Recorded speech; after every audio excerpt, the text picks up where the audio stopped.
Okay, so after 47 years of adjusting timing, the heads on these JIS star screws are pretty much shot, and as you see, they're really rounded, looking pretty rough. What a gorgeous day. I'm definitely going to have to test my timing by going for a ride. There we go. So what we're going to do is we're going to take this and we're going to turn it into a number 5. Metric number 5 is what they are. The difference is that they're a 0.9 thread, which is JIS, Japanese Industrial Standard. And the existing are ISO threads, which Steve did a write-up on the difference between threads and stuff. And these are a 0.8 pitch, where this is a 0.9. So, enter a metric 5 by 0.9 die. Lighting's pretty bad. There you go. Metric 5 by 0.9, which is compliant with JIS. And so what we're going to do, we're going to take this 0.8 and we're going to convert it to this, which is a 0.9. And we're going to replace these two, which have done their duty very well over the years. And I'm going to show you how, with the aid of something with a shoulder, hacksaw, drill, and the 0.9 die, which came from California. So that came from California. Now I probably could go out and order these screws someplace online, I should say. But part of owning a 48-year-old bike is fixing a 48-year-old bike. And sometimes the pleasure of doing something yourself is far more rewarding than simply buying it and having it arrive in its finished state. So I'd rather pick up the components and do it myself, because it's a hobby and it's quite enjoyable. Very rewarding. So what we're going to do, I'll get it set up and then we'll go from there. What? Oh, sorry. Okay. Alright, so family interlude there. So what I'm going to do is I'm going to take the standard metric 5 and I'm going to chuck it in the drill. And that'll become clear why later. But yeah, that's good. Hacksaw. I'm going to take off. I'm going to leave probably about 2 millimeters, 2-3 millimeters maybe, of the old ISO thread. And you wonder why I'm putting it in a drill and using it in a hacksaw.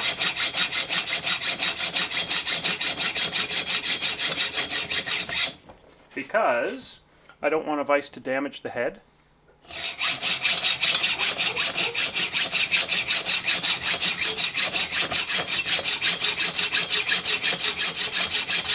You know, it just occurred to me, the amazing thing is you're probably going to sit and watch me cut this whole thing off.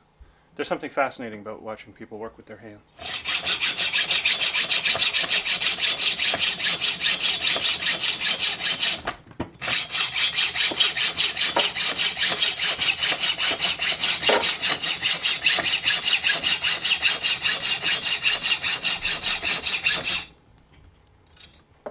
Need a new hacksaw blade.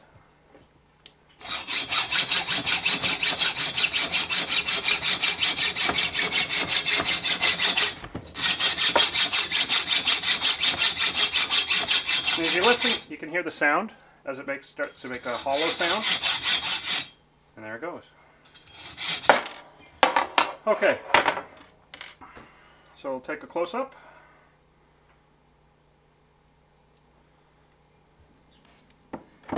And as you can see, that has been getting it in the natural light. It's such a beautiful day. So that's been taken off. There you go. Now, the other benefit of putting it in the chuck is to taper the end. Darn, I could have sworn I left my file out. Hang on a second. Oh, there it is. Is to taper the end. So, with a file, leaving some of the old thread there, and the reason we leave some of the old thread there is it'll start probably for about the first ½ millimeter or so. The thread will match up, so it gives it something for the die to catch. And then after that it'll start to change. as the pitch changes. But we'll be into the shoulder by then, cutting it, and there won't be an issue. So we're just going to taper the edge.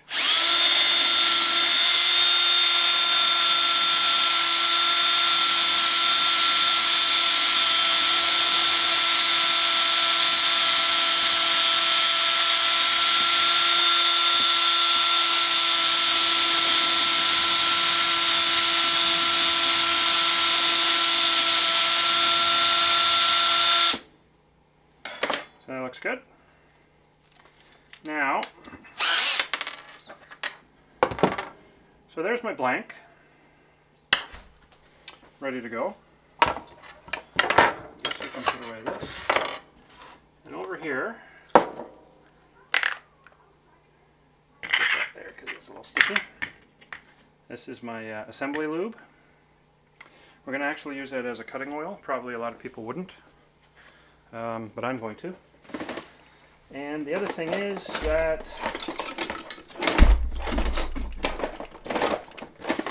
I'm not a especially technical guy, so I don't obviously have a handle for this. But if you take a look, there's actually a tapered section on the inside where it tapers, and that's to get it started. Again, there we go. So that's the side, there it is, M5x.9 with the taper, and then over here you have the back side, which is flush. So we're actually going to use both sides of the die just to get it nice up, just to get the threads all the way up to the head. So with it, whoops, here we're going to get it started. This does work. Get it started very carefully. There we go. Okay, so that's on. I'm going to use a dab of oil. Now I'm sure that there's going to be some people who disagree with using assembly lube, but I'm okay with that. And this is a 15mm. So what I'm going to do is turn, and you can feel it start to catch. I don't know if you can see that. Whoops. Not exactly a scientific process. And I'm going to go back. I'm going to turn and go back. And you can actually hear it cutting. Turn, go back. And I'm going to repeat this. Oops. Back in there. Again, this is not a machine shop. This is Andrew's garage. And we're going to turn it, cut it back. Turn it back.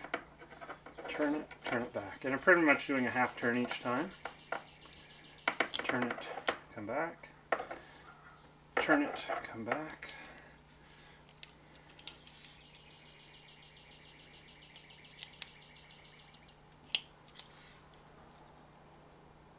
And it bottoms out.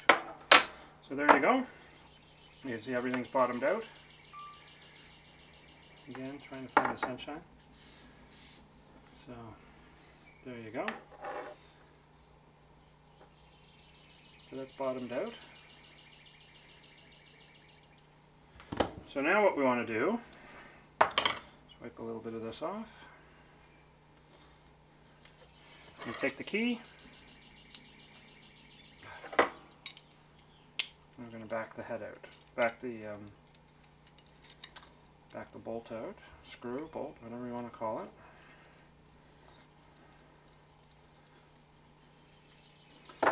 So there's my rod right there. And that has now been threaded. Now,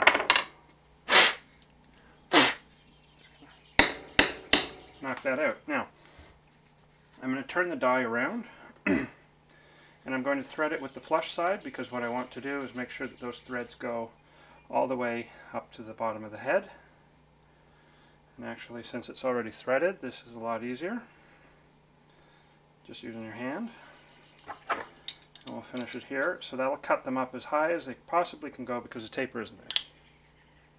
And there, it's bottomed out. Okay, and we're done. Believe it or not, that didn't take very long.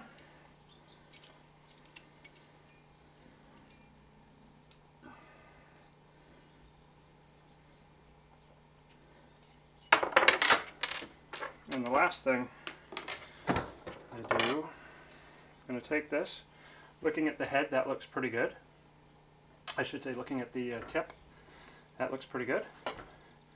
I actually rounded this one off a hair, but there's slightly different sizes, but I don't think that's a big issue.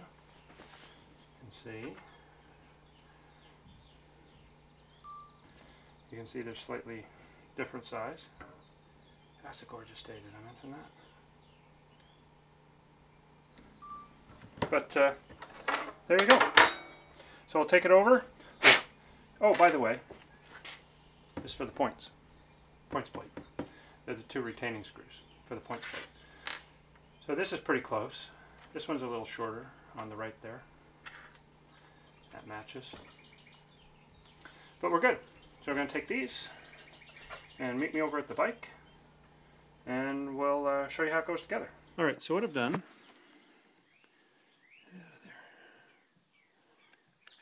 there we go.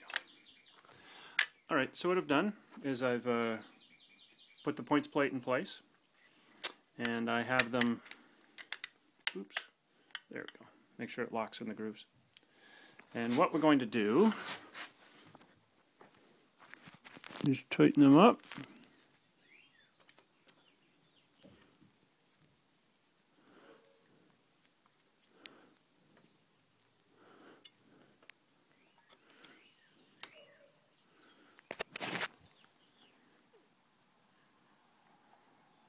Okay, just like that. Okay, so those are now in place.